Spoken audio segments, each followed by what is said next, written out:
Great.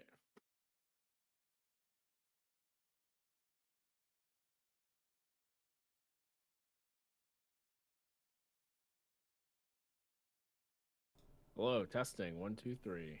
Okay, we might be good. That was very weird.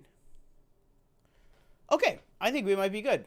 Let us know if there's any audio issues. But welcome back to the Planet Film Network. I am one of your hosts, Sean Monk.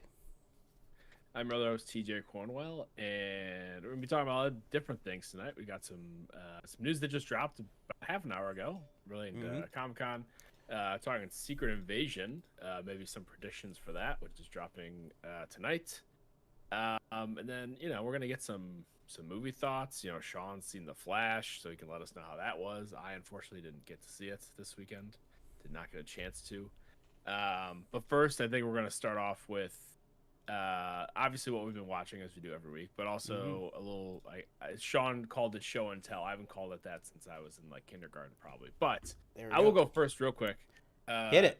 So I got this I said last week, we're going to Disney in September. I spent $40 on this band. So this cool little I gotta say, that's magic more band. quality than I thought it would be. Yeah, it lights up too. Hold on, let me get this off.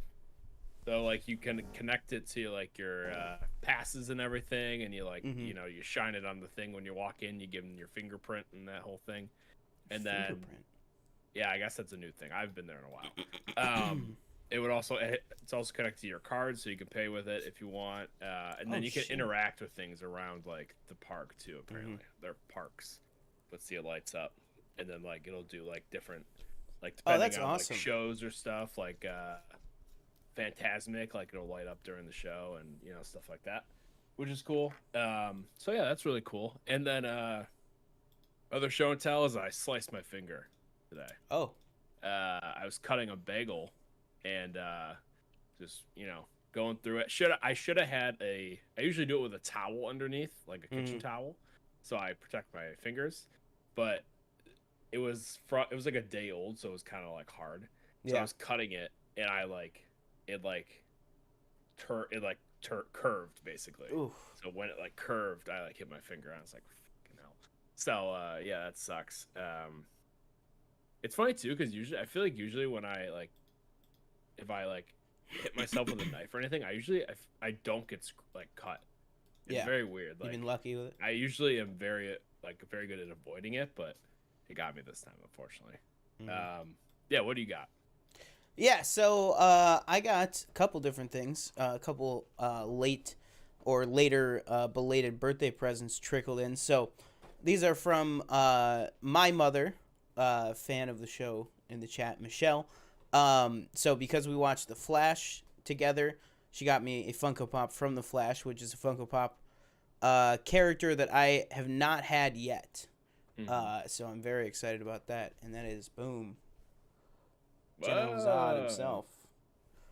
Whoa. General Zod. There you go.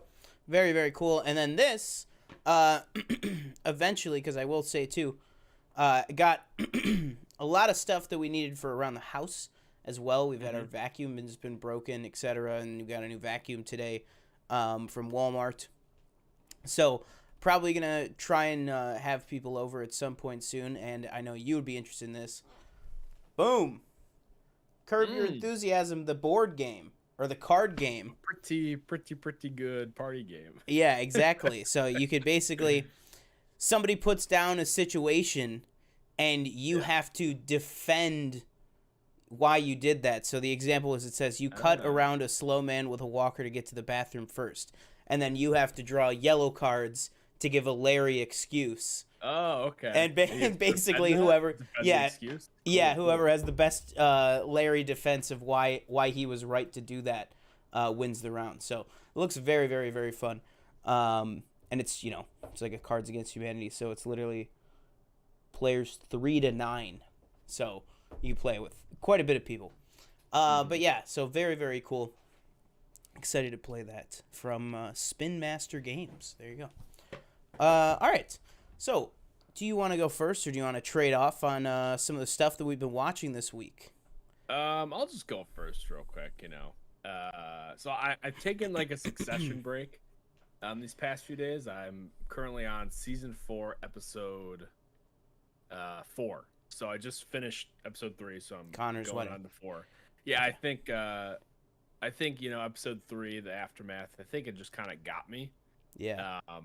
So I kind of took a break where I was like, okay, this is a lot. Where it's a big character now missing from the show. So in that free time, I started the Arnold documentary. Arnold Schwarzenegger. Oh, okay. Documentary. 3 episodes. I finished 2 of them. Still have to watch the last one. Really good so far. And he's very front and center. It's not like people like, there's some people mixed in, like James Cameron's in it, Sylvester Stallone, a few other people are in it, but it's mainly him telling his kind of life as he lived it, and then basically it goes like bodybuilding episode 1, after episode 2, and then government episode 3. So I've yet to watch the government part, but really good so far. So I rewatched Social Network because we listened to that Cinephiles episode. And I re-listened to that episode on Saturday. Just a fantastic movie. Just a wonderful movie. What did you watch it on? Is it on anything now? It's on Paramount Plus. Okay, last month it was not on anything, and I was very upset. Yes, because I remember trying to watch it. I was like, it's not on anything. And then to my surprise, the other day, I was like, oh, there it is. I'm still trying to rewatch The Big Short, but that is not on anything, which is very annoying. So yeah, Social Network, awesome. I watched Crazy Stupid Love, which I've never seen. Wow. But I've always seen like that gif of like Ryan Gosling with his shirt off. And then I think a few weeks ago I saw the scene where like they all like kind of combined and you see like, oh, this person's related to that person. And then like this, the whole kind of fight breaks out and everything. It was pretty good. I didn't laugh as much as I wanted to. To me, it was more kind of just, it was kind of a fun story that I'm sure was way better back in 2000, whatever it was, 8, yeah, 10. 2000, yeah. But I had a good time with it. Steve Carell was really funny. Marissa Tomei was really funny. I thought her character was, that whole situation that she gets in with Steve Carell's character was great. Rewatched Mission Impossible Fallout. Fantastic. Really? Movie. Yes, fantastic film. Damn. Can you feel the length a little bit? Yes, but other than that, awesome. I need to rewatch Rogue Nation because I don't really remember like how we got to where we got to in Fallout. I was like, oh yeah, this guy. I was like, oh yeah, this is the villain. But I was like, what happened in the last one? I was like, I remember him. He got caught in the box at the end, but then I was like, I don't remember how we got there. So I need to rewatch that. And then last night I watched Easy A for the first time. Never seen that before. Emma Stone kick. Yes. It seems that way. I didn't even realize. Another good movie. Again, it was probably better when it first came out in whatever it was, mid 2010s, or mid 2000s. I mean, little Lisa Kudrow appearance. Yes, Lisa Kudrow playing. I don't know if it's the way she speaks, but I'm like, that's just Phoebe from Friends. Like that's literally just that. I don't know if that's just the way how she talks, but I think it's a little people of both. In that movie. A lot of people. In this movie. Stanley Tucci, fantastic dad. They were my favorite part. That family was awesome. Yeah, they made my night watching them in that movie. Emma Stone was great. Thomas Hayden Church, he was great. Yeah. And yeah, I laughed. I really liked. I always forget her name, and Danielle is always like, "Oh, a very young Mashaka, and a very young Penn Badgley as well, right? Very young Penn Badgley. Yep. Yeah. Ally Mashaka was in it, who I really liked as a kid from Ellie and AJ, and she was one of the Disney Channel people. But her character sucks in this movie. She is so annoying. Like it's very sad. But yeah, pretty good movie. And yeah, that's what I've been watching lately. Awesome. Very wide. I would say very wide range of things that you've been watching. Yeah. For me, I would say not so wide. But I did see The Flash. which I'll get into kind of on its own in a little bit here. But the main movie that I watched this past week is officially started the rewatch leading up to next week with the Dial of Destiny. So I sat down and watched Raiders of the Lost Ark before work yesterday, and I gotta tell you, man, that movie is fantastic. So good. Yeah. Everything. Karen Allen, Harrison Ford, both of their chemistry together. Weirdly, I feel like you're the same way with anybody who listens to the Cinephiles or, watches movie podcasts or just tries to be deeper about movies in general. Like, I feel like when it comes time to rewatch movies, I try to, kind of, glom onto, a different part of it or, pay attention to, a different corner of the movie type thing. And this one, I really paid attention to Belloc, the other archaeologist that, is kind of, thwarting him. And in the middle there, he's got kind of a chance at redemption. And I really like the way that it's kind of even though he doesn't really, I get the feeling that he doesn't really care about having Marion. He's always telling the Nazis, I want the girl as part of my thing. But I think it's really just to hurt Indiana more so than wanting Marion. And I feel like there's kind of an interesting little arc in the middle of that movie, and then at the end of the movie his head blows up, but he does not learn his lesson.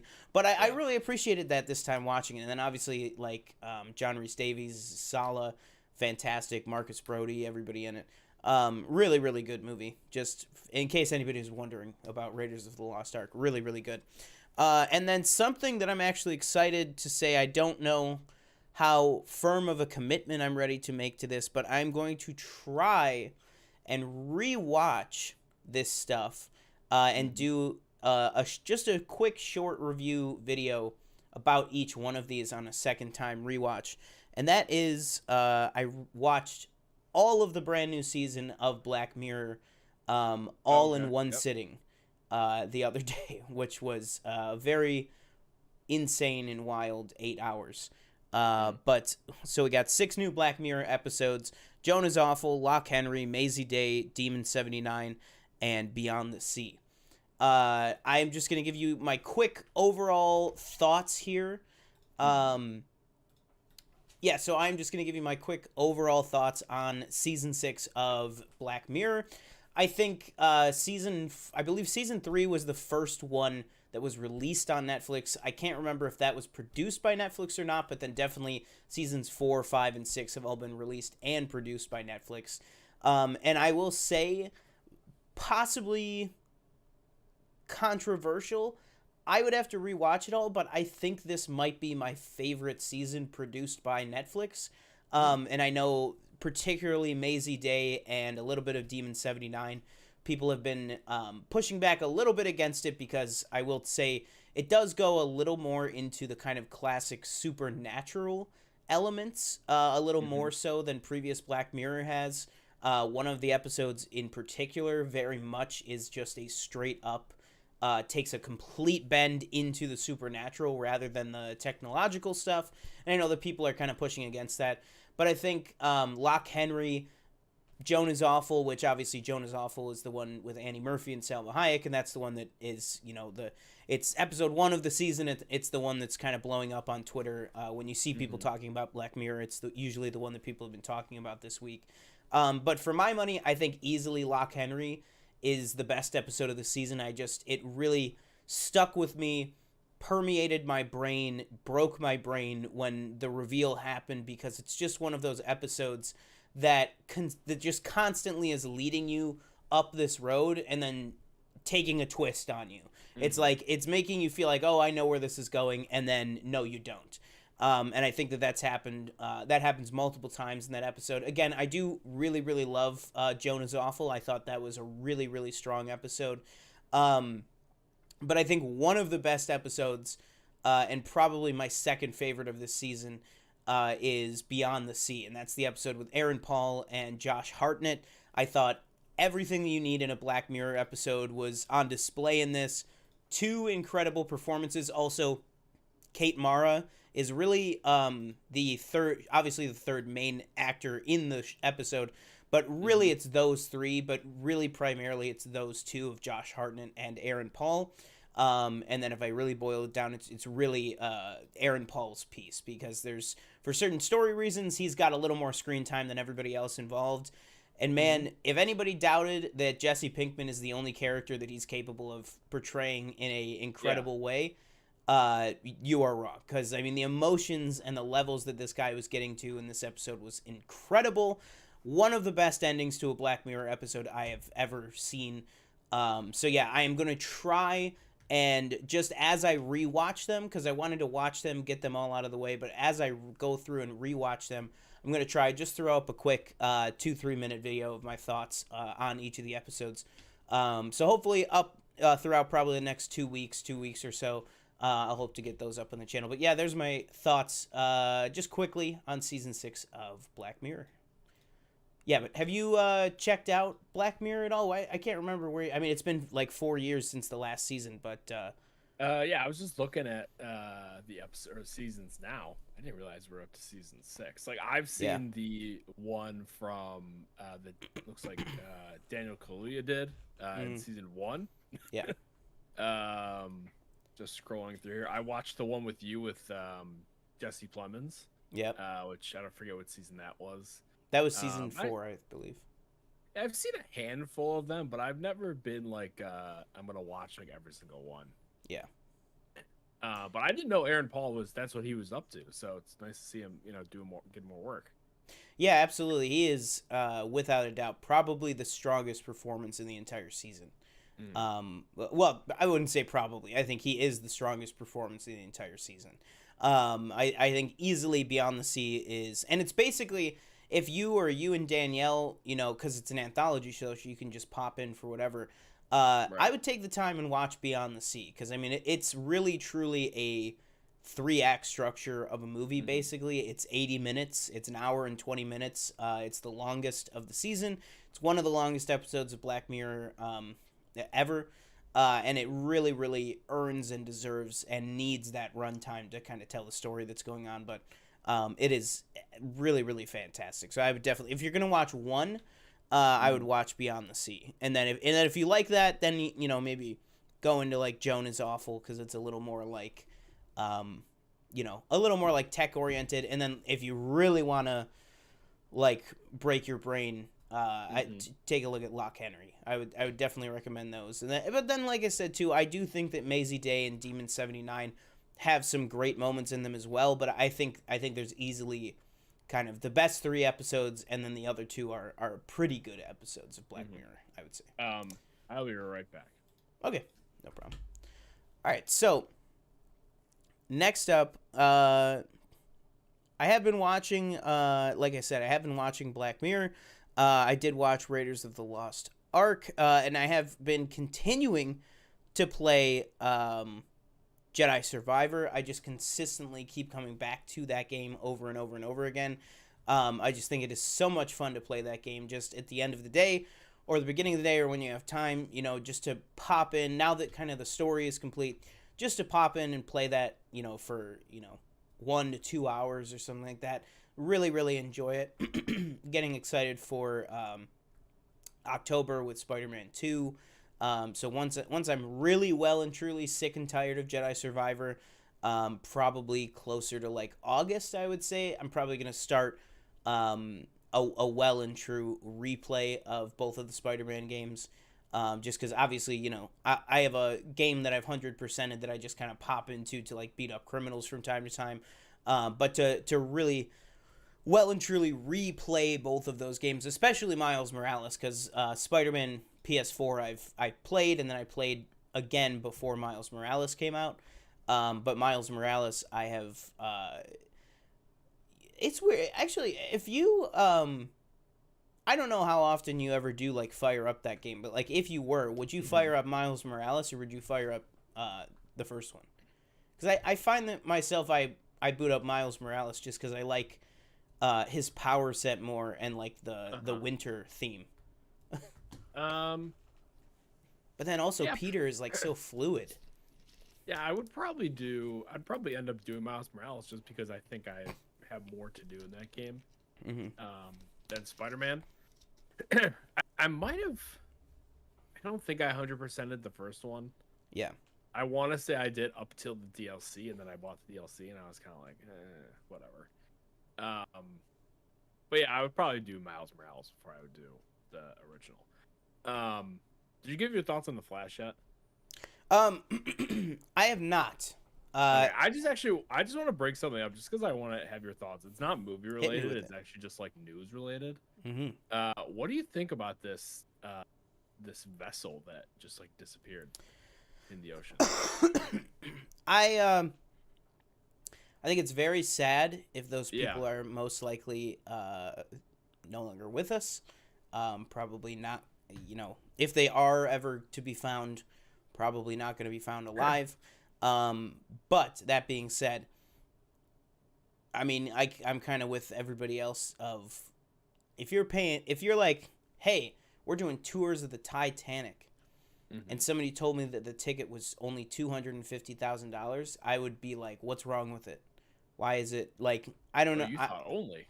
I thought that was like hella expensive. I think that's insanely expensive to do that no matter what. Yeah. But I'm just saying, if I was a rich person and they were like, we're going to take you down to the Titanic and you can tour the actual wreck, I would be like, okay, what are you not telling me of why this is not costing me like $1 million? And the answer is because it's run off of an old Xbox controller or something and it's just like there's no seats and stuff. Like, just real quick, that is common apparently that military vehicles, stuff like that, are controlled with just a generic kind of controller. Yeah. Something I didn't know was that like subs, they can only go down a few thousand feet. Like this was specifically made to go down to, I think it had to go down to 12,000 feet. Jeez. I didn't know that's something that like regular like subs couldn't do. Like it's only they can only go down, I think like 4,000 or 5,000 or something like that. It was not that deep. I mean, it's still deep, but like it wasn't as deep as I thought it was. Yeah. But yeah, I echo everything you said. It really is sad. They're talking about they have 50 hours left of oxygen maybe, and they're still looking obviously, and hopefully they do find them at some point just for the sake of their families. But I just wanted to get your thoughts on it because I feel like that's all I've been seeing in the past like 3 days or so. Yeah, I mean, like I said, I just think it's awful, and just like maybe figure out some better ways to do stuff. I don't know. Very, very questionable though, but awful nonetheless. But if I don't know, yeah. If they are to be found, I hope there's some way that they could be okay. But time is a ticking for that whole situation, unfortunately. But yeah. Let's pivot on over to, speaking of time. Well, what do you want to speak about time? Do you want me to go into my thoughts on The Flash? Do you want to talk about, because I know you haven't seen it yet, but I'm all for if you want to talk about stuff you've heard or whatever. I want to hear your thoughts. Give me your thoughts real quick, and I just want to throw some quick things at you real quick. Yeah. All right. So I think. Okay. So CinemaCon, obviously, everybody. Oh my God! It's the best superhero ever. Best superhero movie ever. David Zaslav. It's the best superhero movie ever made. Tom Cruise. Yeah, I will just say, I really, really, really liked this movie. I thought you asked me how was it, and I said very good movie, and I think that's exactly what it is. I think it's easily one of the best. And you can't really, how do you compare this to like the Snyder Cut and stuff? Like the Snyder Cut, the Suicide Squad. I have a lot of DCEU posters in here. I didn't even realize that. Like Birds of Prey, I thought was I would maybe put it on par with how much I enjoyed Birds of Prey. I think that The Flash is a much better movie than the Birds of Prey. But I would say it's probably easily in the top 5, maybe even top 3 of the DCEU. I probably would only put Snyder Cut and the Suicide Squad above it. But yeah, I thought a ton of fun, a ton of heart and emotion. I thought that kind of like what people said about No Way Home of, wow, this movie was a really successful multiversal story with the multiple Spider-Man and the villains and stuff, but it never lost the fact that it is Tom's story. I think this absolutely does that as well. That there is so much going on in this movie and so many people happening in this movie. But I think it never once loses. Well, I shouldn't say that. It for a couple minutes there, it might go a little crazy with Cameo City and stuff like that. But like, by and large, 95% of the movie, it keeps Barry front and center. His story, everything to do with his mother, with his emotions about it. Even though his mother's not in the movie that much, she's constantly, on his mind, and so she's constantly on our mind as an audience. And I do think, like I said in my quick video out of the theater, it's impossible to talk about this movie without talking about Ezra Miller. And I think that Ezra Miller gave a fantastic performance in this movie as both the 30-year-old Barry and as the 18-year-old Barry. I thought I bought both versions of it. I was annoyed where I was supposed to be annoyed with the younger version. I sympathized with the older version, or I guess just regular Barry. I sympathized with Barry. I understood where he was coming from as a character, and I thought there was a couple of really genuinely fun moments, some really truly epic moments, and then to go into a little bit of negative, I do think there's a couple of moments that dip a little too far into the wacky and zaniness. I know the babies scene, the baby shower scene, that was one of my is getting a lot of particular hate online and everything. I enjoyed it. I think I don't think it's any more zany than the Xmen Apocalypse Quicksilver scene. I'm not going to say the Days of Future Past one because that's a little more like it was the first one they did and it was a little more whatever. But in Xmen Apocalypse, he's running with dogs and they got pizza in their mouth and he's throwing kids out of the window and he's catching them in curtains and stuff. Other than I would say the CGI in X-Men Apocalypse was definitely better than this. I will say that. I mean, CGI is probably the one biggest issue with this movie. But I still enjoyed it. I still had fun with it. And all the Justice League stuff at the beginning of the movie, whether it's, I know they've already shown everywhere Gal Gadot's Wonder Woman, obviously Ben Affleck, Jeremy Irons as Alfred. Seeing all that interaction and in the kind of top 25 minutes of this movie was fantastic for me. So I was going to ask about the baby thing, but you already... although some people are putting... The clip is that they're putting it in reverse, where he's putting the baby back in the microwave. So that I thought was interesting. What'd you think of the post-credit scenes? I've heard maybe not all they're cracked up to be, or Well, I feel like people, and obviously you haven't. Oh man! All right, we are gonna have a trailer reaction, 2 trailer reactions coming up in the show here, but I just want to personally show TJ this. Maybe I could even keep it off camera if you could see it in Discord. Oh no. Oh man, sorry. That just somebody posted that as soon as I opened my phone. We got a great Zendaya movie to look forward to later this summer. But post-credit scenes. So, you haven't seen the movie obviously, but I know people that have seen the movie. So there is only one post-credit scene. The other main scene is just the final scene of the movie. But it basically it could have been a post-credit scene. So I don't know how much you want me to get into that one, but I guess just like happy to if you already know things, or are they something? Is it something where it is referring to the future or the past of the DCU? Unclear. And I think that is the most disappointing part about both of those scenes is the whole point of this. Well, I shouldn't say the whole point, but I guess I should say the whole point because James Gunn himself said in that video, he said, the Flash, which will act as a reset point for the DC universe. Right. Now, what he did not say, and what I'm seeing a lot online, is he did not say the final 15 minutes of The Flash will set up exactly where the DCU is going to look like going forward. That's not what he said. And I'm seeing people be like, he told us that it would all make sense at the end of The Flash. Yeah. And it's like, that's not necessarily what he said. He just said that that's going to act as a reset point. But I do think it's fair to say that the fact that, like, I'm not even clear on either of those scenes and what it means, and that it's just more confusion, I just think is not what DC needs right now coming off of this movie. There's plenty of other things that DC does not need right now about this movie.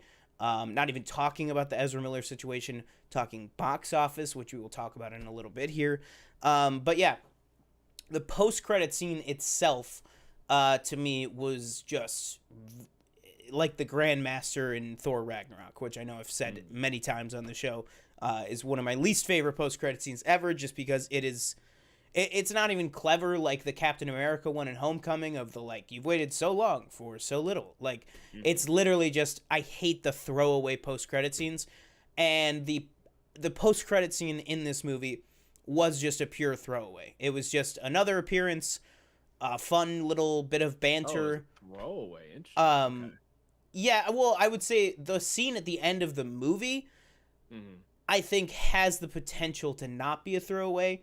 But the actual post-credit scene was definitely a throwaway. I mean, it didn't address anything at all. It was literally just a fun little conversation with Barry and this other person that I thought was fun, and I enjoyed it, and I did think it was funny, everything like that. I was just waiting for, like, a who's Superman or some like little extra bit of, like, oh my god. I wonder like, if my next question is the post-credit scene, but. Well, if you want to, if you've heard things or anything, I'll open up a little spoiler window here. So I'll do another scene everybody's freaking out about is when he pokes his head through. I'll poke my head through like the Flash, to a little bit of a spoiler realm.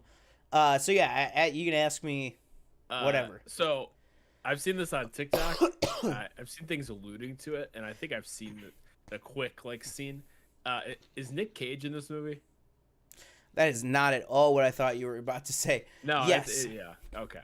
Yes, he is. I thought. Yeah. That was it. Yeah, that was my only question. He's in it for like a minute, few seconds, maybe. A minute. Okay. Yeah. He has no lines or anything. Well, actually, one other question: is Henry in this movie? About this, I would say no, not technically.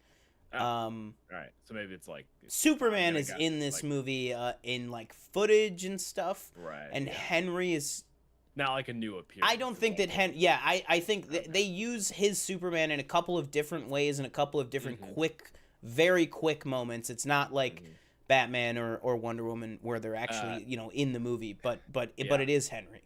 One other one, I think the cameos have all been spoiled for me, unfortunately. All the big ones.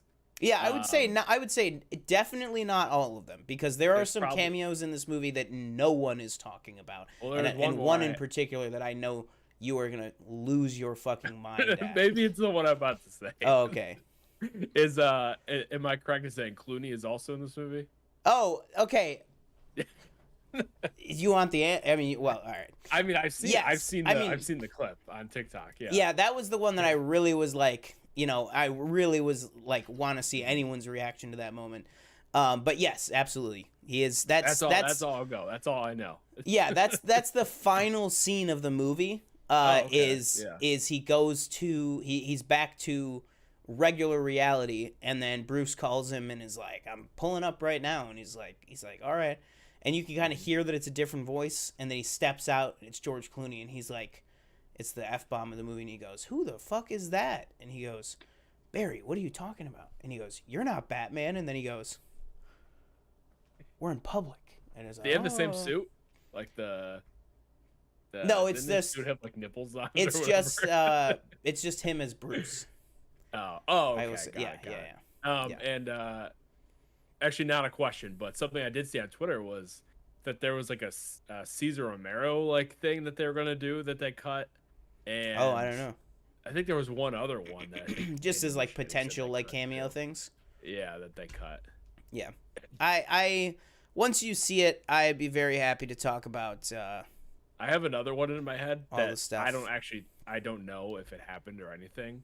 Okay. But I would be pretty upset probably if it maybe that person did show up. All right, you can go for it. Did Jared Leto show up in this movie? You want the answer? Yes, give me the answer. No. Not in any capacity. not in any capacity all right. at all. I'll stop asking now. Yeah. No, but yeah, there is a lot of other cameos. There's a lot of other things? Oh, cool. Okay. But there is like I don't even know. I mean, Michelle in chat knows exactly what I'm talking about. Mm-hmm. But just there is a cameo that is just like it's just a perfect thing that I was really, really happy with, of just a character from the DCEU that we haven't seen in a while, that I just thought, are they doing this? And then they did it, and I was just like, wow, okay, that's fantastic. And it's like a 2-minute scene. It's probably the longest cameo in the movie. It's I'm not gonna say anything, but it's probably the longest cameo in the movie. Maybe Clooney might be longer, but I just was grinning ear to ear when it was happening. Last thing I'll say, was there any CW hits for you or no? I will save that for when you have seen it. Okay, cool. Okay. Because I got some thoughts for sure. But yeah, that's kind of my overall thoughts on the Flash, kind of deeper thoughts on the Flash, everything like that. I'm sure probably won't be an hour and a half, but I'm sure once you have seen it, we'll do some spoiler talk on that hopefully next week. I mean, we'll probably talk about No Hard Feelings next week as well, but then we'll also probably have time to talk about Flash spoilers. And then I was also, we'll see, but I mean, if you're up for it, we could also do a little bit of an indie rewatch discussion next week, because they're all on Disney Plus now. I'm not gonna say that we have to watch the Young Indiana Jones Adventures, which I didn't realize are 22-hour-and-a-half movies, which is insane. Oh, yeah, because it was like 70 episodes that they all added together. It's like, you know how in Clone Wars they have like the arcs. Imagine if in 10 years from now, instead of having all the individual episodes, you could go on Disney Plus and be like, I want to watch Siege of Mandalore. I want to watch, the Maleficents. I want to watch, whatever, whatever different arc basically combined into, their own little mini movie there. But yeah, so maybe we could do that as well next week. But let's move on, because there is some more stuff that we want to talk about with The Flash, and that is some unfortunate financial news. And that is that, typically we talk about all the time on here projections and how projections work when we talk about box office. What the heck? Hang on. There we go.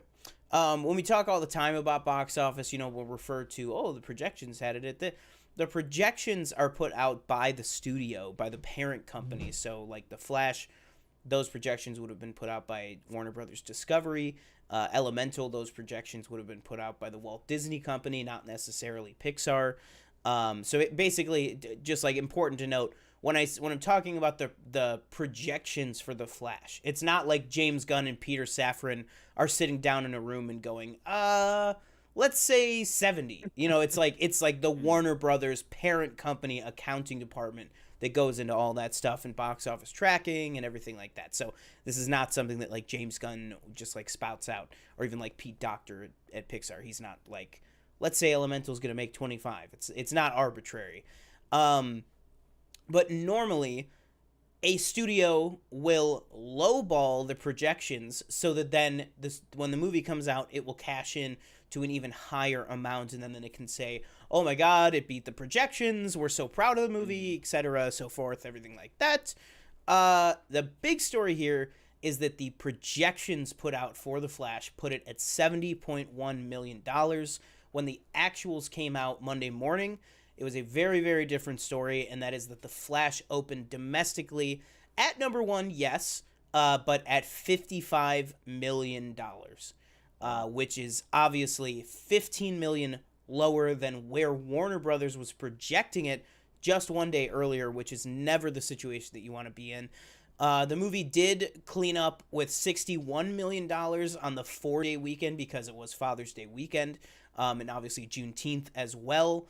So there's a couple of holidays kind of spread out, people off of work on both Monday and also possibly Friday. So when you're counting it in the kind of 4-day weekend, which was reported, it does bump it up an additional $6 million, but still, even on the 4-day weekend, $61 million still puts it $9 million lower than where Warner Brothers was projecting it. It picked up another $73 million internationally for $134 million total in its first 4 days of release. Again, not where you want it to be, especially when you consider that just last year, Black Adam, which obviously was also a very, not a bomb, but a very, what am I trying to say, disappointing box office result for Black Adam. And so the fact that The Flash opened $13 million under what Black Adam opened to, definitely a red flag there.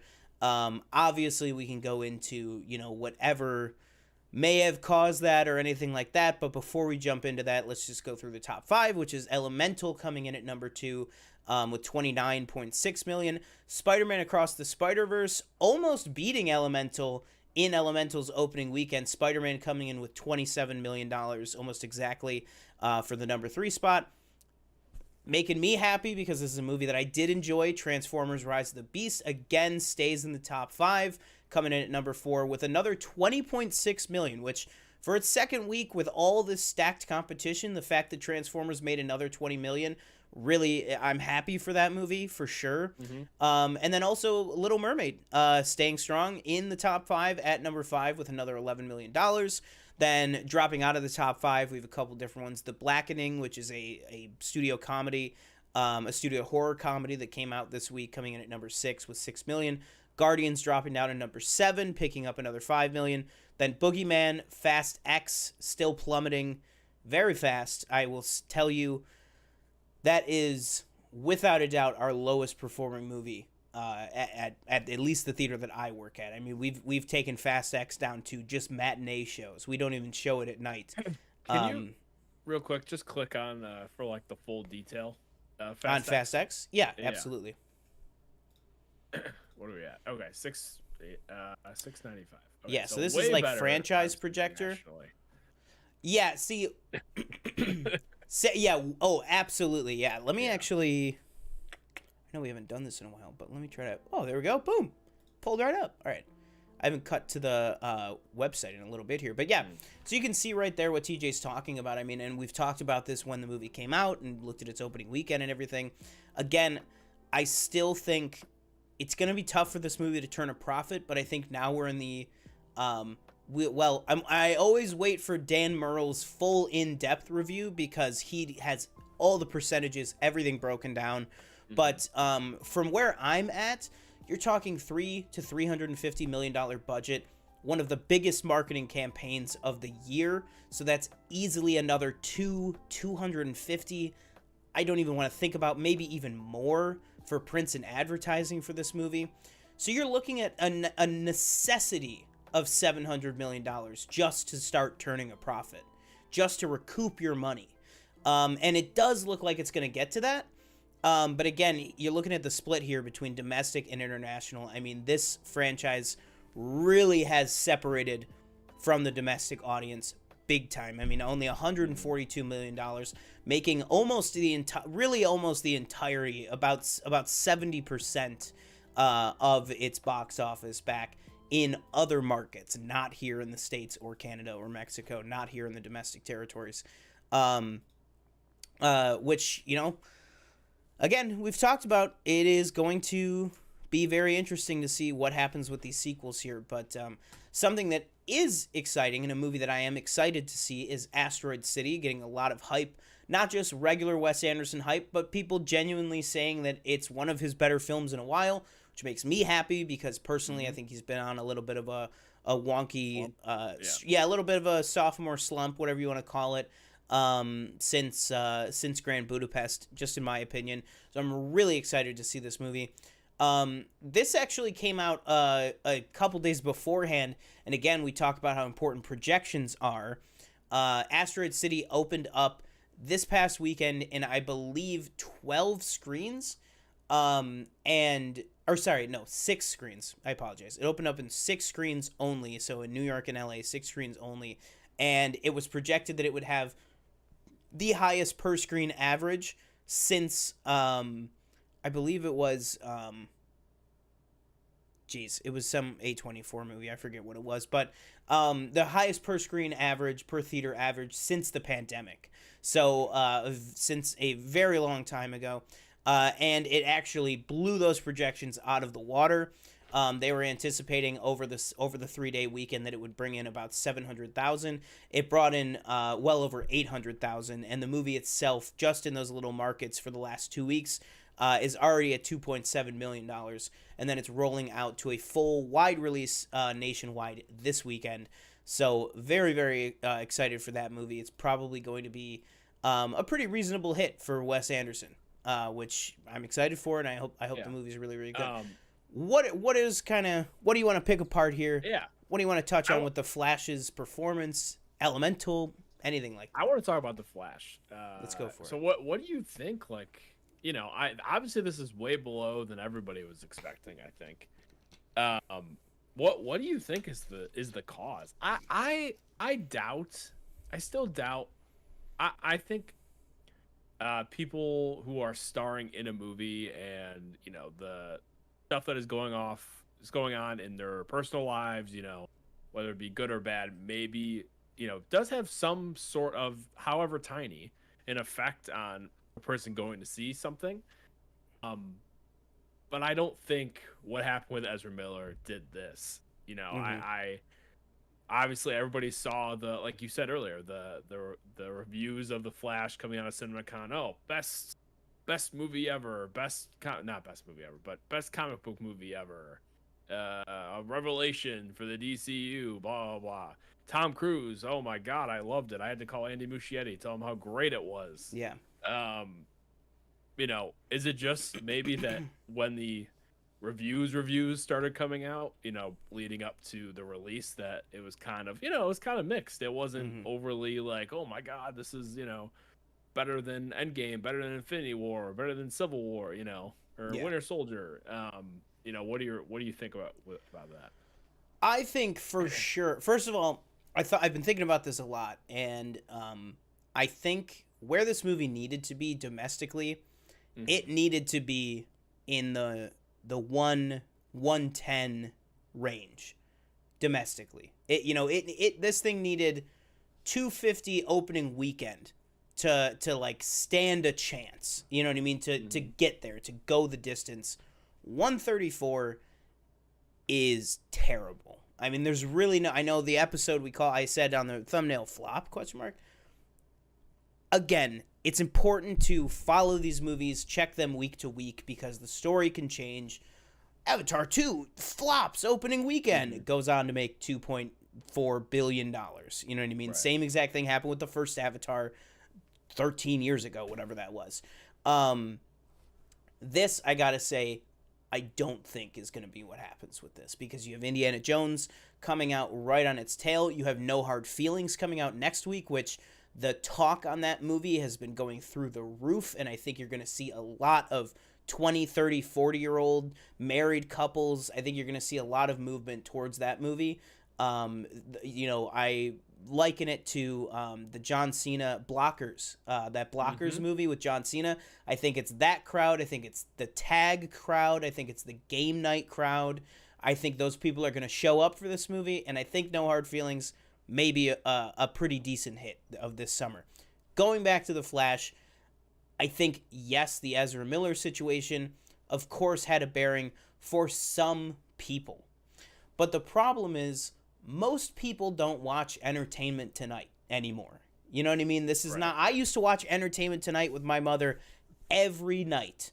You know, but like I'm talking a decade ago at this point. But like I remember when that would just be how you would find everything out, was I would watch Entertainment Tonight with I don't know, I forget what her name is, Laura something. That's not the world we live in anymore. And I think it's the exact opposite of that. Is I think more so than people knowing about the Ezra Miller situation and then going, where do I land on that? Am I going to see this movie? Do I want to support Ezra Miller? If I don't support Ezra Miller, am I also not supporting Michael Keaton? Am I saying that Andy Muschietti's time isn't worth it? I don't think there's all these people out there making that decision, because I think they just don't know.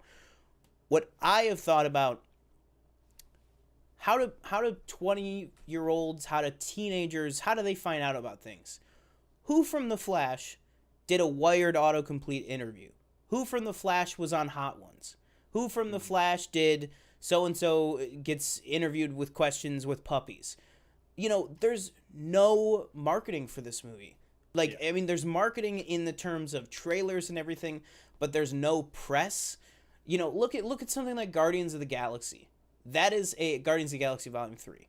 That is a phenomenal movie that also got the word out. You know, Chris Pratt, Pom Klementif, and Karen Gillan were out there doing every single internet show under the sun. You know, and I just think that the fact that wasn't, that you didn't have Sasha Calle on Hot Ones going, you know, Sasha Calle, tell the people what you got going on, and like, you know, go see The Flash. It's an amazing movie. You know, there was none of that.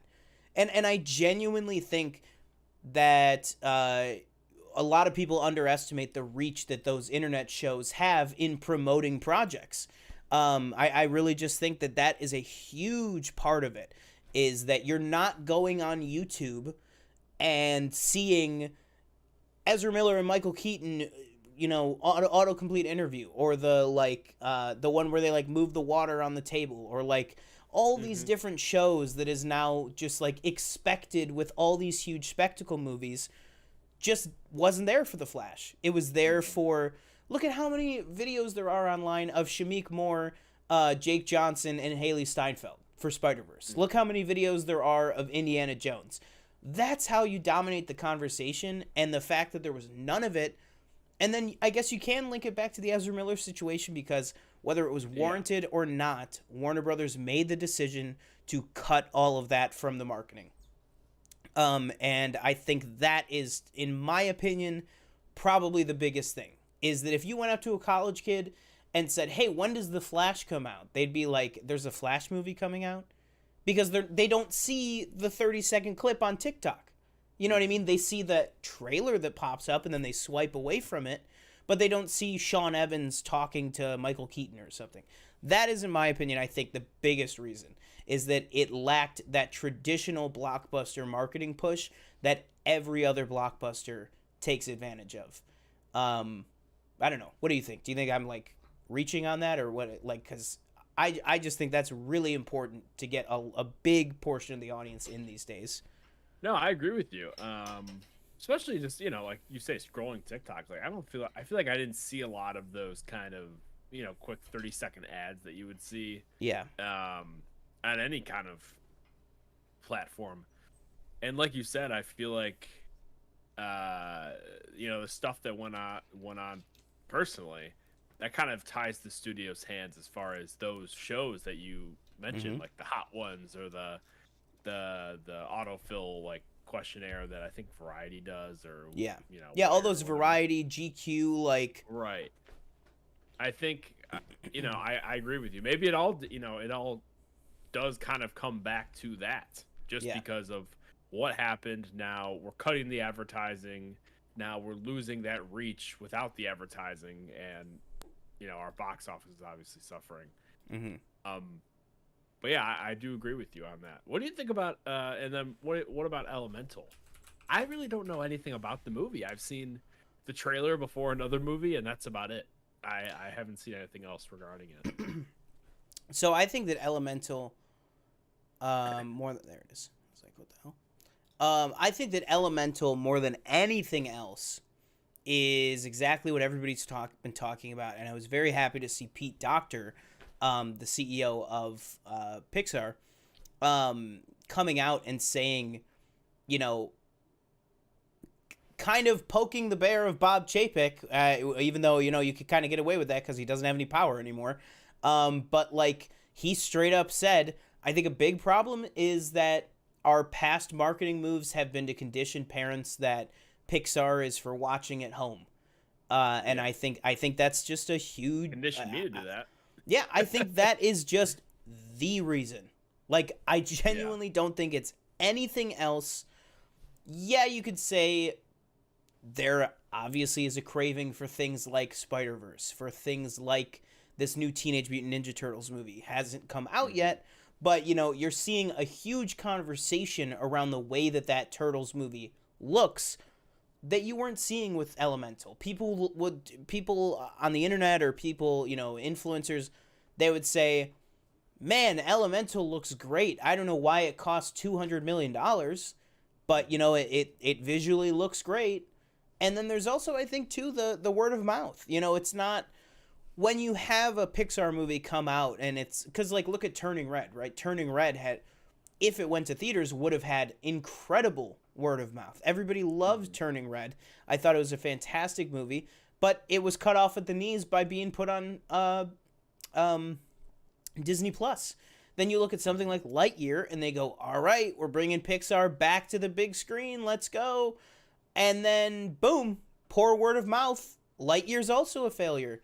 So I think when you get a Pixar movie that comes out, and if you're a parent and you're going, oh, there's a new Pixar movie, do I really want to spend $100 to take my kids out to the movies, get everyone tickets, get everyone popcorn and drinks, get everyone food, sit down, deal with the screaming kids, or do I want to just wait, you know, 8 weeks, and then it'll be on Disney Plus, and we can just buy, you know, some microwave popcorn and call it a day.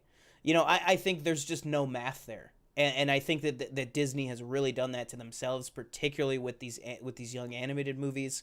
I just think they really got to change things. They got to really, first of all, stop putting them on Disney Plus that quickly.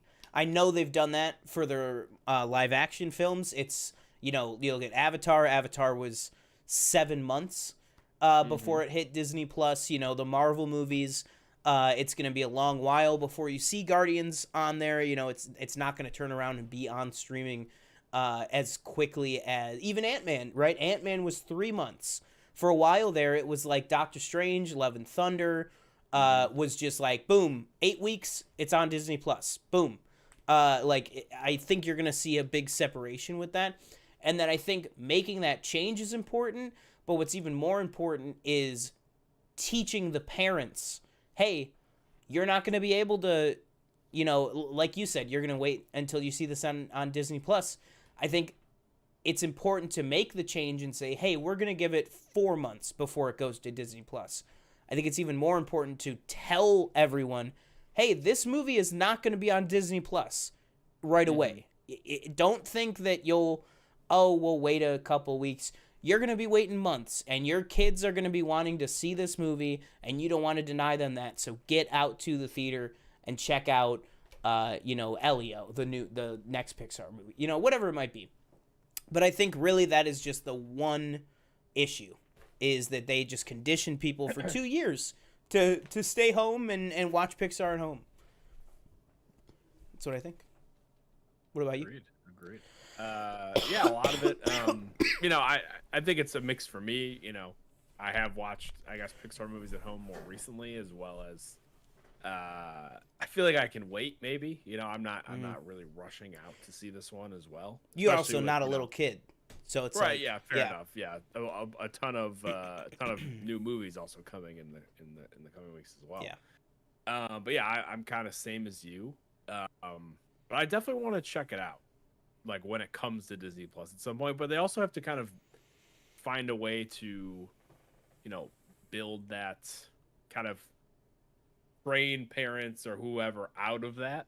Yeah. and be like, that's no, the toughest actually, part. like, you should come to the theater to watch this because you won't be able to watch it for another, maybe 2 months or whatever it is. Yeah. And maybe they do that with like obviously we have like a Toy Story 5 coming whenever it whatever it comes out, or maybe you do that by doing a sequel to an IP that is very well known.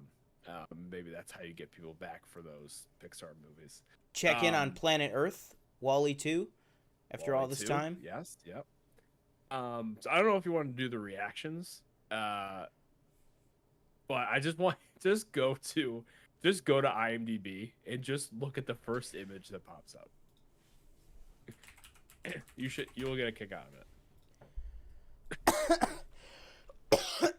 it. Oh my god. I just thought that was really funny. I was like, why are they doing us like this? Jeez.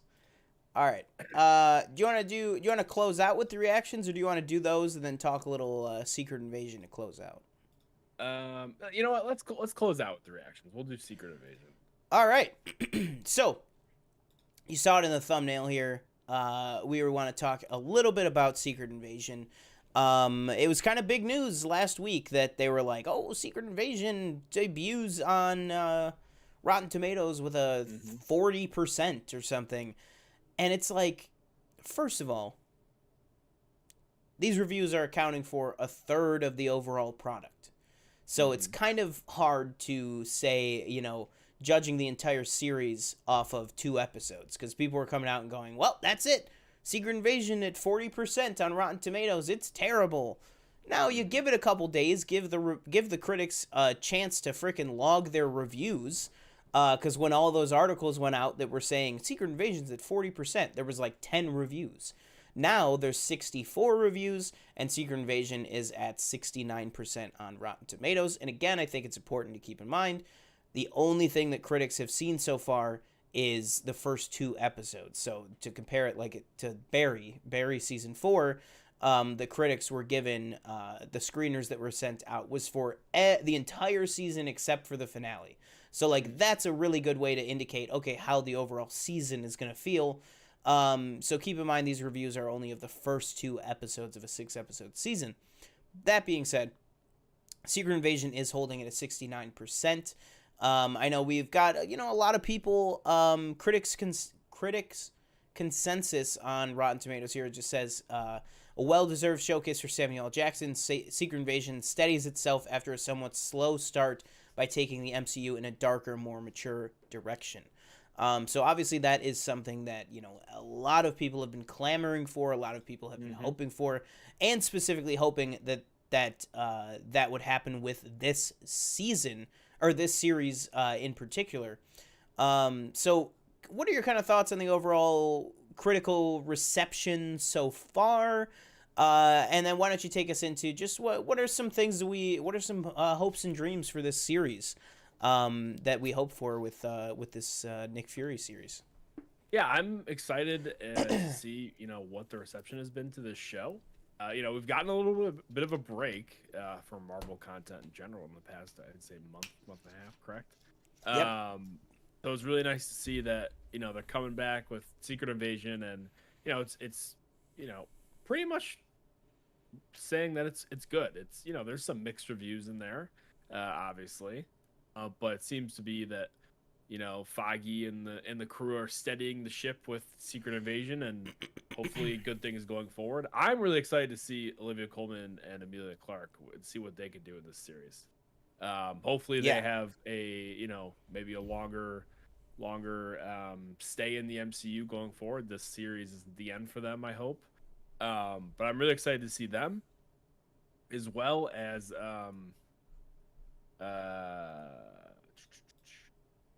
I'm interested to see what Martin Freeman, what his kind of role is, because again, he was kind of shoehorned into Black Panther. Will we see Val? Kind of hope not. Honestly, I don't. I just felt like she was I was fine with her in Falcon Winter Soldier. Okay, so I was fine with that kind of introduction. I would even say I thought she was great in Falcon and Winter Soldier. Yeah. And Black Widow. And then Black Panther just kind of felt like she was kind of being shoved down your throat, basically. Yeah. So would I be shocked if we didn't see her till the Thunderbolts? I guess maybe. But maybe I don't necessarily want to see her in this. Plus, we don't really know where we are in. Like, we're in space? Maybe. I'm not really sure. For Secret Invasion. Yeah. I think we gotta be Earth, but yeah, it's. I think it's. I almost said Sam. It's Fury coming down back to Earth. Okay, got it. Yeah, but also it's dealing a lot with the Skrulls and Skrull invaders, and you were supposed to find us a home. So I would not be surprised if there are some space elements here, at all too. But I think, if I had to guess, I would say we probably will see Val in this. And then I would say, even if we're just talking about before Thunderbolts, I think we'll probably also see her in Captain America 4. Just because I think that would make sense. I think that Captain America 4... Sense, yeah. Also, I know we're talking about Secret Invasion, but just on that note, I would be shocked if Wyatt Russell, if John Walker was not in Cap 4. Even if it's just a post-credit scene. Because you got to revisit U.S. Agent. I mean, we talked about this last week on the show of, I think one of the biggest issues with the MCU right now is you're introducing these characters, and then it's like, it's been 2.5 years since we've seen Shang-Chi. You gotta check back in with these people so that the audience knows that every piece of this is important. And so I think that's a big part too. But kind of circling back to the main cast of this show, which I also will say, I think it's possible we could see U.S. Agent in Secret Invasion as well. I think that's very possible. I think having Rhodey there and also Ross, I think, opens the door to a lot of different things. But I'm excited to get this deep dive into Nick Fury. I'm excited to kind of dive deeper into Maria Hill. Kind of makes me wish Coulson was still around, but what can you do? I mean, the guy got 9 movies and 9 seasons. So maybe it was a Skrull and the real Coulson is still alive. Oh my god, that would be insane. Especially considering that the real Coulson died again in Agents of S.H.I.E.L.D. and is a life model decoy, technically. But I mean, unless they're gonna go full Agents of S.H.I.E.L.D. is not canon. I know people lose their mind about that, but like, technically, if it is still canon, Coulson is out there. He's out there. He's retired, but they let him live at the end of that show. So maybe there's always the chance. Let's real quick. Yeah. Correct me if this is more of a Secret Wars thing, which it probably is. But would you be surprised if maybe at the end of the show or whatever, that there's a big reveal that there is like a Skrull that we thought was just like a regular kind of character that we've known, and then it turns out they're not really them.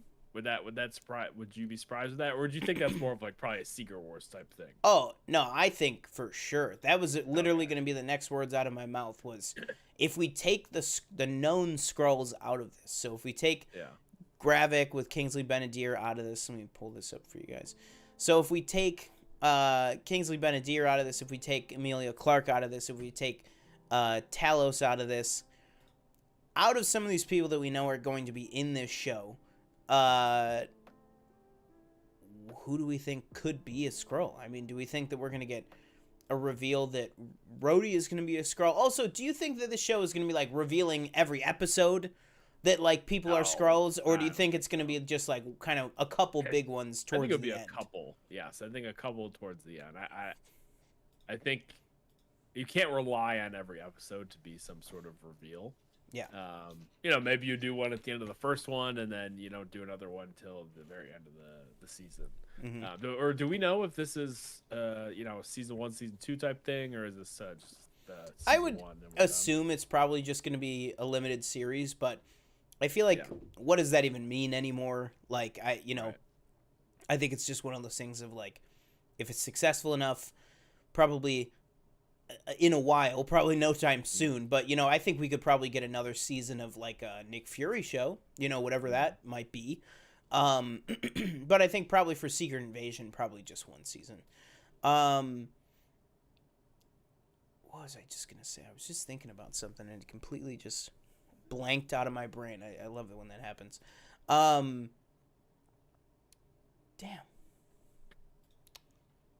I just completely lost it.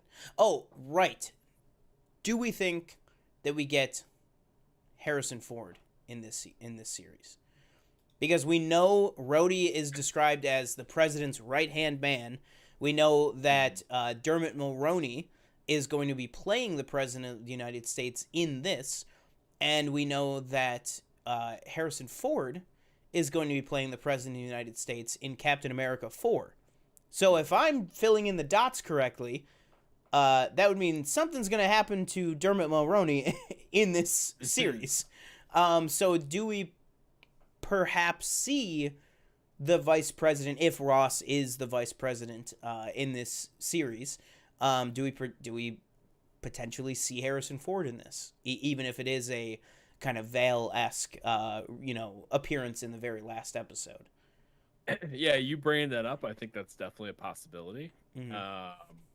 Maybe I wouldn't bet on it, but I think it's definitely a possibility. Mm-hmm. Just looking at this, something I think is funny, looking at this Rotten Tomatoes, like everybody's picture on it. Why does Martin Freeman look like he was just booked into jail? I was gonna say he looks like he's got a mugshot. Like, look at him and then Don Cheadle. Don Cheadle's like all happy and everything, and Martin Freeman looks like he's just going. Yeah. How many episodes is this? 8? 6. 6. Jeez. 6. Yeah. But they're like an hour, right? So far, I mean, the first 2 episodes' runtimes were revealed, and they were both. The first one I think was 59 minutes, and the second one was 55 minutes. So I mean, it sounds like a good trend. And Sam Jackson referred to it as a 6-hour movie. So I just hope they use that. They use that to its fullest potential. They don't leave any. Yeah, because because also Tom Hiddleston has referred to like Loki as a 6-hour movie, and it's like I actually thought it was really funny in the Diego Luna Hayden Christensen Actors on Actors. Diego Luna was like, yeah, I mean we did basically 12 50-minute episodes, or he said 12 40-minute episodes, and he was like, oh wow, okay. He was like, yeah, how long was your series? He was like, was your series to Hayden? He was like, was yours like 10 or was it 12? And he was like, oh, we had 6. He was like, oh, so it was like an hour? And he was like, Hayden Christensen was like, oh, it was like 35 minutes. And he was like, oh, okay, so not 6 hours then. He was like, I just thought that was funny because probably said that should have been. Yeah, I just feel like their like line to all the stars is like, right. Just refer to it as however many episodes. Call WandaVision a 9-hour movie. It's like, even though 2 of the episodes of WandaVision were 19 minutes long. Granted, there was just the first 2 episodes, but still. So yeah, I'll be interested, but I do think this is going to be a very long runtime. I don't know, man. Maybe obviously I'm not going to be able to do it before the show comes out, because the show comes out tonight. And by the way, I will have thumbnails made, everything like that, back to the formula. I've had a wonderful break of, no Succession reviews, no Last of Us reviews, no House of the Dragon, nothing. But I'm getting you the Secret Invasion immediate reactions. I'm giving you the Ahsoka immediate reactions. I'm giving you a lot of stuff coming up here. So make sure that you are subscribed down below if you're watching this on the replay, everything like that. But yeah, I think Secret Invasion is gonna shape up to be pretty good. Last question: do we see Emily Van Camp? Do we get Sharon Carter back in this? Because it's been 2 years since we've seen her last with the power broker and all that stuff. Who was she calling? Was she talking to Ross? Do we think that we will see Agent 13 herself show up in this show? I think it's definitely a possibility, considering we have not seen her in a very long time. Yeah. Do I think she's maybe like a main character? Probably not, but I could see her, maybe showing up for an episode or 2 and then, ducking out. Yeah. Awesome. Well, that is some Secret Invasion talk. I'm excited. I'm excited too. I'm always so shocked at just how many people aren't talking about this show and the build up to it and everything. But yeah, I'm very excited for Secret Invasion. Excited to check out the first episode tonight. An hour long. Very excited. Very much excited. TJ, we're going to close out the show pretty soon here, but before we do, we got two things to watch here. One of them I know we have seen before, but this first one that we are going to do, I have been staying away from because when I had the chance to see it, it was still a leak. So I was like, I'm not going to do a reaction to that. And then as soon as I got to work that day, I checked Twitter again, and everybody, it had posted the official version of it and the Red Band trailer, which is what we will be looking at today. And that... real quick, I have not seen... I don't know if they're any different. You didn't see the Red Band one? I didn't see the Red Band one, no. Okay. So. Well, we are going to be taking a look at the Red Band trailer for none other than Kraven the Hunter. All right. Let's see here. You're clipping it, I assume? Yeah. All right. All right, everybody. Welcome back to the Planet Film Network. We are taking a look right now at the brand new Red Band rated R trailer for Kraven the Hunter. All right. What the heck? Oh. There we go. My mouse got like squishy for a second. I was like, what the heck? All right, guys, here we go. In 5, 4, 3. Oh, that just reminded me of something else. All right. Oh, I can't hear it. Whoa. Oh, you can't hear it at all? Now I can. Never mind. Oh, all right. That was my own fault. No, you're good. Whoa. That's the guy from Bullet Train. My son, never show mercy. Oh, damn. They are prey.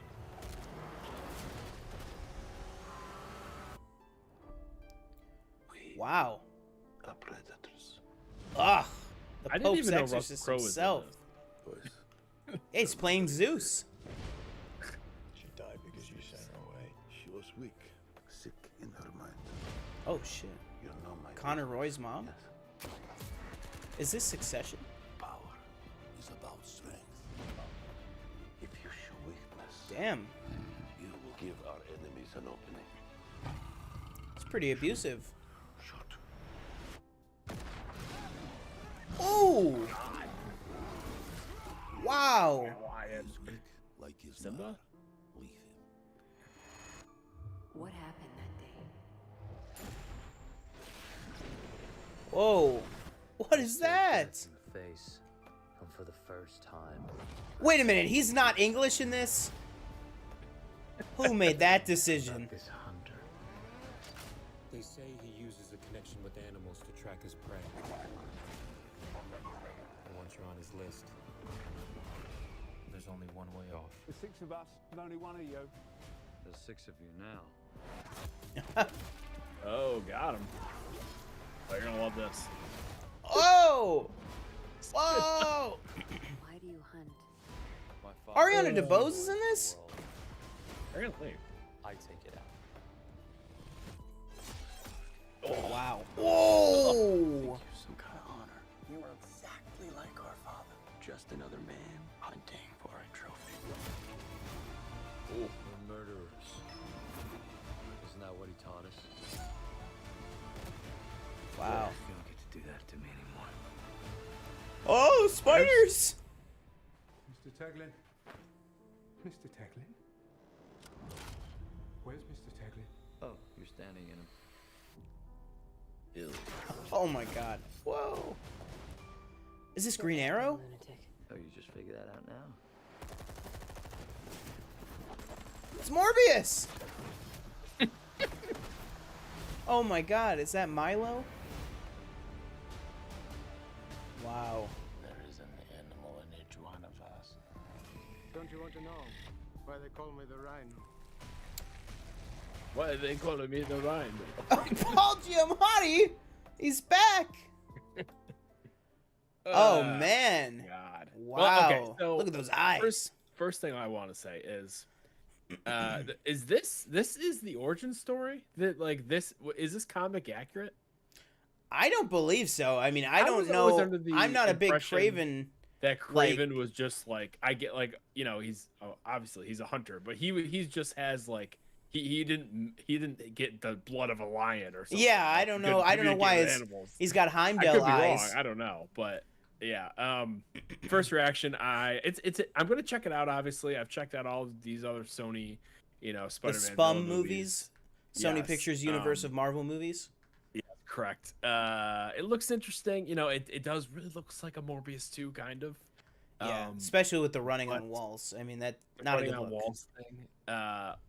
If this movie ends with a like Michael Keaton, you know, Jared Leto like showing up like, oh, time to form a team of 6. I will walk out after watching the movie. I think it's time to hunt for some prey. Yes. But I'm gonna check it out. You know, I my hopes aren't high though. I will say that. I will say, at the very least, I think it looks good. I mean, I think you can't say, like, oh, everything looks like a CGI set piece. It definitely looks like real locations, real sets, everything like that. Real cinematography, or obviously it's all real cinematography, but real in-camera photography. Even something that was CGI, like that lion, I thought looked pretty good. I especially something coming out in October, it doesn't seem like it's going to be rushed, everything like that. That being said, we have not seen this movie's take on the Rhino, which will be very interesting. But actually, I'm going to say something in honor of its 20th anniversary. I'm getting kind of Ang Lee's Hulk vibes from this. With, you know, his dad being kind of the villain, but then, you know, his dad's probably going to realize the error of his ways, and then, you know, die sacrificing himself for his son or something like that. Again, I'm just kind of at a loss for words for all of this. You know, for all the these Spider-Man villains just getting their own movies. Like, I thought Venom worked because, you know, it's Venom. He's kind of a little bit of a character onto himself, the same kind of way that I think that a Joker movie can work. Agreed. Yeah. You know what I mean? Like, but then it's like, okay. People care about Venom. Yeah, exactly. And there's multiple versions of Venom, and like the Harry Osborn Venom has fans, the Flash Thompson Venom has fans, and then obviously the Eddie Brock Venom has tons of fans because he's the main character. He's the main version of that character. This is like, if Venom is Joker, this is like James Gunn's, like, you know, and let's say Morbius is Swamp Thing. This is like Polka Dot Man getting his own movie. I was gonna say this is like Dr. Freeze getting his own movie. Like, you know, Polka Dot Man, though, I say that, you know, I'm sure, again, if James Gunn made a Polka Dot Man movie, I'm sure it'd probably work. Yeah, I'm sure. Yeah, exactly. Yeah, so that's why I'm like, this is like if they were like, you know, we're gonna give I must use the example of the Penguin. DC has to stop being good at making things. Like I said, like Mr. Freeze. Like, this is like, we're gonna give Mr. Freeze his own movie. And it's like, you know, obviously they would have to adapt the, you know, the great animated series arc about his wife and everything like that. But at the same time, if there's no Batman, what's the story there? You know what I mean? Like, that's what I mean. Like, Venom can kind of sustain its own movie without Spider-Man. Joker can sustain its own movie, even though technically Bruce Wayne is in Joker. You know, it can sustain itself without any need for Batman. This, I don't know. And you got the spiders coming down in the one shot. Like, we get it. We get it. Like, and like you said, if this movie ends with, so, let's say me, you, and the Doc team up to take down Spider-Man. You know what I mean? I don't know. You know what I mean? Like, I really, yeah, exactly. Yeah. What do you say, me, you, and the Birdman team up and go after Spider-Man? And then Craven will go, which version, which universe are we in? Yeah. We'll find out later. But I think it has something to do with Spider-Man. And then Miguel O'Hara pops out and he goes, what are you talking about? Yeah, one last thing. Sorry, what is what's the wrestler that they're going to do the movie on? El Muerto? Yes. With Bad Bunny? Yes. With Bad Bunny, yeah. Maybe he'll be part of the Sinister Six. That's like if they made like Condiment Man a movie. You know what I mean? That's like Which again, I think James Gunn I think he could write a great Condiment Man script. I really think he could.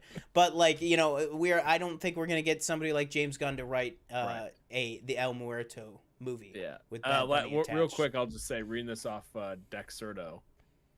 .com, the tagline under the picture says the Kraven the Hunter solo movie revealed some big changes to his origins in the first trailer. So seems as though maybe this is not the I read quickly that it looks like he took a potion or something that gave him kind of enhanced powers in the comics. In the comics, whereas this is like the blood of a lion changed his DNA or whatever. Yeah, because I think I don't know. I think in maybe some of the versions, I think it maybe his origin is tied to Wakanda, potentially, which would make sense for sure. Yeah. But yeah, Kraven looks interesting to say the least. But guys, let us know, what do you think of the Kraven the Hunter trailer down below. Let us know that and more, all your thoughts on the Kraven movie. Do you not like that Aaron Taylor Johnson did not keep his accent? I can't really pinpoint if he's doing an American accent or what accent that he's doing, because it sounds American, but then he did there are 6 of you now, and like I don't really know what that is. But let us know what you guys think of the Kraven trailer down below. Thank you guys so much for joining us. All right, real quick, I just really stumbled really quick on this IMDb page. Yeah. The new Alien movie, it's called Alien Romulus. What a name. Wow. The Fede Alvarez movie. What a name. I didn't even know that. Shout out whoever came up with that one. Yeah. Maybe they'll get Kieran Culkin in there. That's what I was thinking. I love it whenever they're talking and Logan calls him Romulus. I think that's always great. All right. So last up here, all right, last up here, we are going to take a look at the brand new trailer for Challengers, which, again, we have actually both already seen, but I was not anticipating reacting to this, but we have not really talked about this, but TJ said that he was down to react to this, and as am I. I know this trailer has already kind of blown up film Twitter. Garnered many memes. Yes, garnered many memes already, but also I've been very, very much looking forward to this. It's a movie that kind of came together pretty quickly in terms of the news breaking of it. I remember just a couple months ago that they said that Josh O'Connor, Michael Feist, and Zendaya, obviously, Jesus, would be in Luca Guadagnino's new movie. Obviously, coming off of Bones and All, which I reviewed on the channel a long time ago. You can find that on the channel. But this is his follow-up to that film. Very, very excited for this movie. But let's go ahead and just take a look at the trailer. I will warn anyone in the audience or anything like that, this is very much a red band trailer, but let's take a look. All right, let's take a look at the brand new trailer for Challengers starring Zendaya.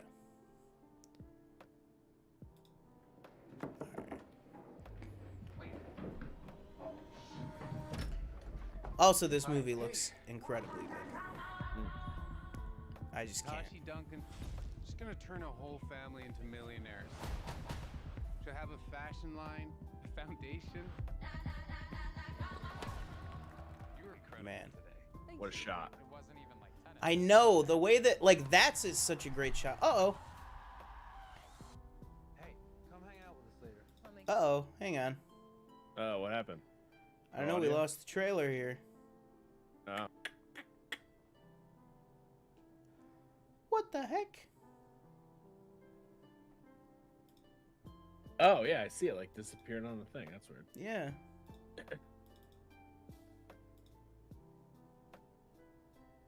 Just gone. Yeah. 1 second, guys.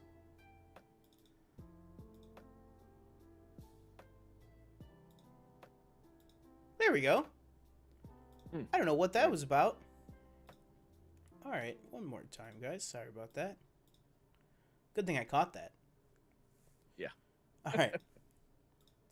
All right, so we are taking a look at the brand new trailer for Challengers starring Zendaya. All right. There we go.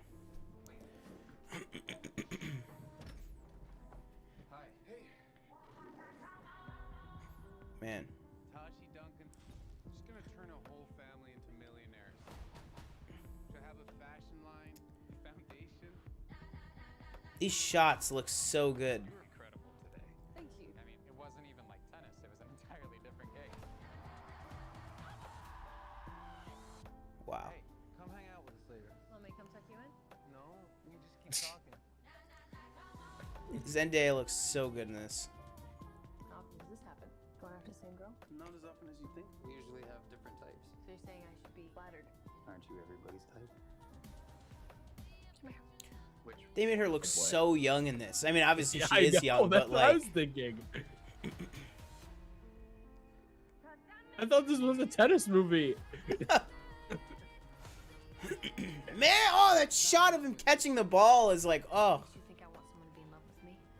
It's nice to see you lit up about something, even if it's my girlfriend. Ooh. Ugh. That was an ACL. Yeah. Got his coach, Tashi Donaldson, who also is his wife. I'm playing for both of us, Tashi. I think maybe we're disturbed by the fact that she could have been into someone like me when we were teenagers. when we were teenagers. Hey, I love you. Man, Josh O'Connor looks so good in this. Oh.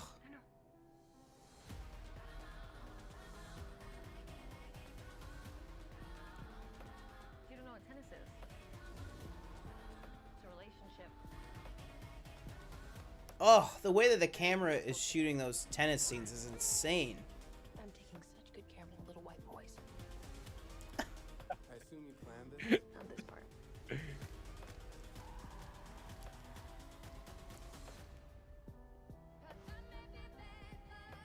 This looks so good. Wow. All right. What are your thoughts? Oh, shout out Pascal Pictures. Amy Pascal getting in on this one. Oh. I didn't even see that there. All right. What are your thoughts on this trailer? I'll let you go first because, oh my God. I'm definitely interested. More interested than I was prior because I didn't really I had heard that she was in the movie, but I wasn't really like, oh yeah, okay, whatever. Yeah. Looks Yeah, because great. like you said, for a while it was just Zendaya tennis movie. Right. Some people, I see on Twitter like, so finally they're allowing Zendaya to be hot, like what she in these movies. And I saw another one that was like, somebody let Tom Holland do a movie like this. He always gets put in these, these movies that are Cherry. Obviously, he did like Cherry and stuff, but those movies were bad. According to the people, I haven't seen it, but a lot of people said it was bad. those movies were bad. Yeah, but no, I'm very interested. I'll definitely check it out. It's coming out in September, which pretty soon. What did you think? Like, I haven't seen Bones and All. You like that one, right? Yeah, I thought it was fantastic. Which was his last movie. Yeah. And then he's done a few other ones that I'm familiar. Oh, he did Call Me by Your Name. Yep. He did the Suspiria remake. So, I'm definitely interested, but not the movie I thought it was. Clearly, there is some sort of like battle for Zendaya, and we seem to have. What I'm guessing is kind of maybe a time jump. It seems maybe. Yeah, it seems like it. Yeah. But I'm with you though. They made her look like way younger. Like I think it was just like absolutely. her hair or something. I don't know what it was, but yeah, definitely interested in this movie. Yeah, I think I'm absolutely interested in the movie for sure. Not even a question. When I heard Mike Feist was going to be in it, when I heard Josh O'Connor from obviously The Crown, who I believe he won, it was either the Emmy or the Golden Globe, but I think it was the Emmy for playing obviously now King Charles, as Prince Charles in a couple of those earlier seasons. Really fantastic actor. And then obviously Zendaya, and then once I saw Bones, obviously I love Call Me by Your Name. But it's been 6 years at this point since that. So Bones and All last year really, really was fantastic. And I really, really liked that movie a lot. So I was very excited to see his next outing here. And I just think it looks incredible. I think the movie looks great, but I think this trailer, one of the best trailers of the year so far, I think. I mean, just the energy of the music, the shots, the way that some of these shots look, just like of these like the nighttime like party scenes, it just looks like this like light, airy realism that looks awesome. And then the best thing in the trailer to me is the way that the tennis matches seem to be shot, where it's almost like it's almost like the camera is the ball in some of the shots with all these giant tilts and the camera shooting at one of the actors. I think just looks really, really, really good. I'm very, very excited for this movie now. It's one of those trailers that I was excited for the movie. Now it is one of my most anticipated for the back half of the year easily. And I hope September, we're getting there to the beginnings of award seasons. And Bones and All was definitely kind of an October movie last year. So we'll see what happens with this one. But I think it's got the potential to be really, really good. So guys, let us know, what did you think of the brand new trailer for Luca Guadagnino's Challengers movie starring Mike Feist, Josh O'Connor, and Zendaya? And then obviously I feel like we haven't really talked about, obviously, Mike Feist coming off of West Side Story by Steven Spielberg. Fantastic in that movie. Really, really good. Very excited for this one. So let us know what you guys think in the comments down below. All right, so TJ, anything else you want to touch on here before we head out? I do actually have one last thing I want to touch on, but whatever you got, let's go for it. Last thing, real quick, that I talked about, at the very beginning, a few people dropping out of San Diego Comic-Con this year. Right. Yes. Marvel is not showing up. HBO said they were not showing up, although that's kind of. I don't really know how big of a story that HBO not showing. Yeah, I feel like it's too close for House of the Dragon footage. I feel like it's too far out. There was one other one that said they were dropping out, but I don't remember who it was. I believe it was Universal. Universal. I think it was Universal said that they would be. I think the big I think the big one here is Marvel. For sure. Kind of surprising. But then again, they just kind of laid out the whole groundwork a few months ago, I feel like. Doing their own thing. So maybe we really shouldn't be that surprised. But, I think it'll just be a little bit different. It'll not that we're going to San Diego Comic-Con or anything, but usually we're looking forward to that. They have a presentation or something like that. It's nice to see, but looks like we won't have that this year. Mm-hmm. Yeah, I agree. I think that we've seen, kind of leading up to Infinity War, they went every single year, and then kind of post Infinity War, it started being, we'll take 2019 off, and then with the pandemic, it's like, there really wasn't one in 2020, and then we'll go in 2021 to get back into it, but then 2022 we'll skip, and now 2023 we'll skip. I think between D23, the Disney Investors Days, Kevin Feige showing up to a theater in Burbank to be like, we're showing you the next 10 years of Marvel. They don't really need Comic-Con anymore, to be honest. I think it's just a lot of exposure that is on someone else's time, not necessarily their time. I think they like to announce things when they like to announce things. So I'm not terribly surprised. But it's something. Look at what happened with E3. I mean, eventually, I think we're probably going to... Not obviously, I don't think that San Diego Comic-Con's going to go poof in the night. But, I think we're going to be seeing a scaling back of just the... To use a big word that I don't even know if it exists. The grandiosity of San Diego Comic-Con of these last 10, 15 years. I think is going to... Really, the last, kind of 10 years. I think we're going to start to see that slowly shrink, where it was like, because for a while there, it's like San Diego Comic-Con was like, I would be like, when is the Game of Thrones panel going to post on YouTube? When is the Breaking Bad panel going to post on YouTube?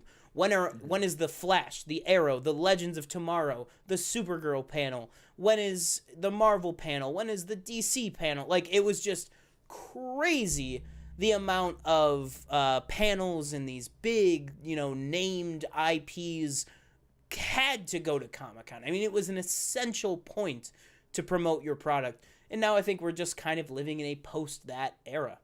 So I think we probably will just see a continual, gradual kind of shrinkage. No Seinfeld pun intended, but kind of a shrinkage of Comic-Con and the kind of big Hall H presence. Star Wars is another one. Star Wars, I think definitely doesn't need it. They have literally their own Star Wars celebration. Mm-hmm. Again, I think it's important to Kathleen Kennedy that, you know, they can choose when the Star Wars celebration is being held. They don't have to, you know, show up to someone else's event. Gives them more control, gives them more kind of free reign over their own product, essentially. Speaking of E3 and everything like that, I did want to get your thoughts. I saw we got a Nintendo Direct tomorrow morning. What are you thinking? What are you expecting? Nothing really huge. I would love there's been some kind of, you know, I feel like I've been seeing a tweet like every other day saying like, oh, the Nintendo Direct, it's coming up. And there's been, you know, some leaks, but I don't know if they're really real. It's been some of those, you know, kind of fake assumptions. Yeah. Since Tears of the Kingdom, I saw something about a 2D Mario. Maybe a 3D. I could see a Mario update. I don't see anything Zelda, just considering Tears of the Kingdom just came out. Though if they were to do something, I would be hoping for for like a Twilight Princess port to the Switch or Wind Waker port to the Switch. Hoping maybe there'd be something when they're with their like one more thing, you know. Hopefully there'd be an update with Metroid Prime 4. Because we have heard nothing about that. And one very hopeful thing that it's not going to happen, but I would love it to, is if they could give me some sort of GameCube catalog on the Switch. You know, we've been going Game Boy, we got SNES, we got Dreamcast. You know, give me some GameCube, please. Yeah.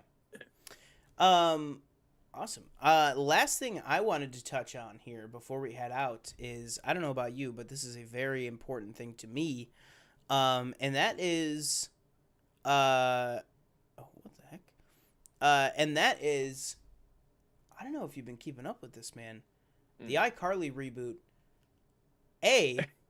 That is still a great show. Yeah, you said you were watching. I saw you sent me a Snapchat. You were watching. Yeah, I was watching it today. Great show. That's a bit much. Well, I'll say this: I don't think it's like Succession or like Andor or like The Mandalorian or something, but like. To me, I mean, I think it continues to be a better version of the original show.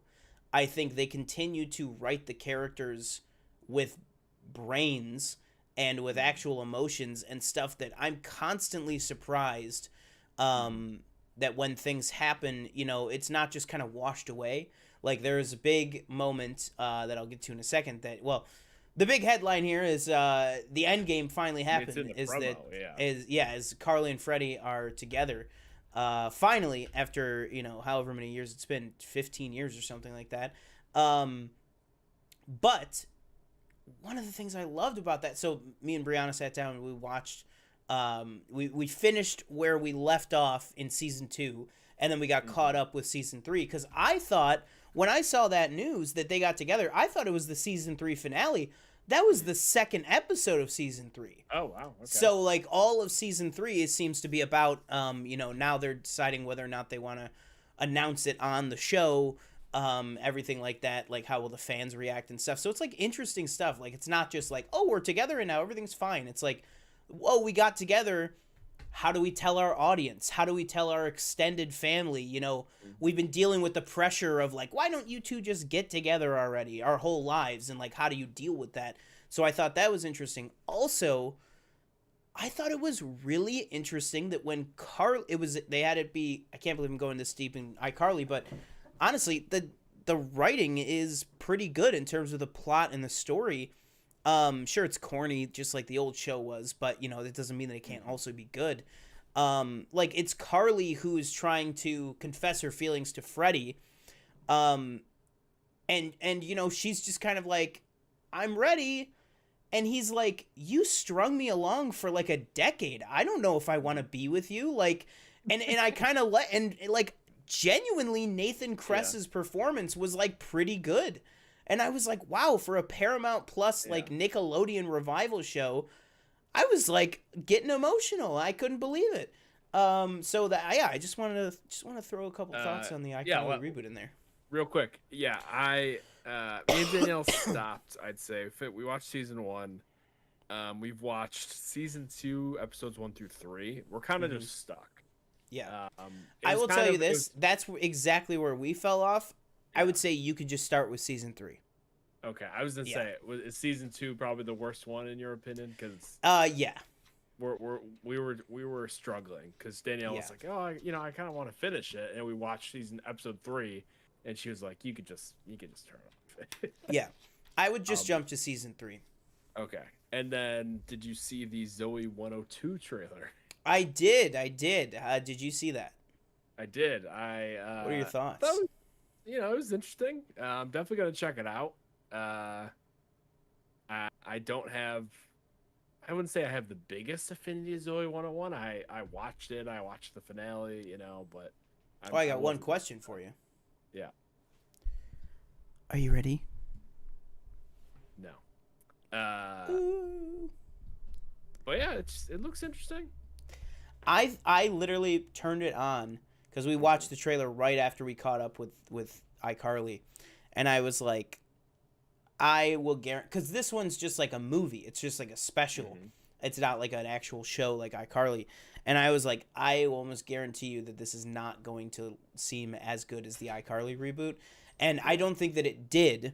But I got to tell you, when I saw some people like Logan and Gwen and Chase and everybody, I was excited. I got excited, and I don't think it's going to probably be as good a story as the iCarly reboot is. But, before that trailer, I was probably not even going to watch it. But now, I'll probably check it out when it comes on. Seems interesting enough. I'll be excited to rejoin that. I don't know why we are getting all of this money pumped into all this stuff when, Ned's Declassified is right there. They all reunited for that podcast. We need to get the Ned's Declassified going on Paramount Plus. I don't know what we're doing, guys. But yeah, I think Zoe 102 looks interesting. Do you think that is like, I'm trying to think, like, do you think like Nickelodeon, I feel like you see it way more than with Disney, but is there, I guess we'll end off on this. Is there a show that you would love to see get like a kind of rebooter type thing? Is Ned's yours, or is it something else? Like of that era? Yeah, kind of. Yeah. I think my absolute dream one that would never happen is like a full-fledged, like high production value Wizards of Waverly Place, like 6-episode Disney Plus show. Yeah. I think that's that's like the dream. That's and I'm talking like Willow. Like I'm talking like actual sets, like full production value. But if we're just talking about like a show that I would like to see come back in the vein of iCarly, I think if you could find some way to do Ned's Declassified, although I will tell you, it's kind of a harder story to tell because it's like, iCarly, yeah, a lot of it took place in school, but most of it took place at home, in their apartments and stuff. So kind of bringing the show back, it was easy to just be like, well, we're at the apartments again. Ned's Declassified is like, you never really saw these guys at home, so like, what are they doing outside of school? It'd be a little tougher. That's why I do think Wizards of Waverly Place, I think, would be a good one, because a lot of that show took place in school, but most of it took place at home, and it was about those siblings, and I would say out of that era, I would say probably the best of those shows probably was Wizards of Waverly Place, like in terms of story and plot and stuff. Like obviously Zach and Cody is like a ton of fun and everything. Yeah. But in terms of like I was like emotionally invested in like who was going to become the family wizard and like shit like that. You know what I mean? Like, I genuinely cared about that, the movie, and it has been a financially viable franchise for them in the past. The Wizards of Waverly Place, the movie, was one of the biggest Disney Channel original movies that they ever released on the channel. So, and then obviously Selena Gomez is a huge celebrity. I think you could do it. I think you really could. So like dream reboot, I would say Wizards of Waverly Place, but yes, Ned's Declassified. I think that's probably who you'd have close to convince. up there. I think you'd have to convince Selena Gomez. Probably. I think she'd do it in a heartbeat. Really? Okay. Yeah, I think she definitely would do it in a heartbeat. For me, it'd probably be more of a time thing. Like, it's like I got all this other shit going on. Yeah, that is fair. Yeah, because it's maybe movie. Yeah, maybe when like, and also you got to remember, Only Murders in the Building is a Disney show, so she's still in the family and everything like that. So, I think if she wanted to do it and if they could figure it out, I think that would be great. But like I said, I would not want to see Wizards of Waverly Place come back with the same sets and with all that. I would want it to be like, just give us 6 episodes of like some epic magic shit. Like, I think that would be awesome.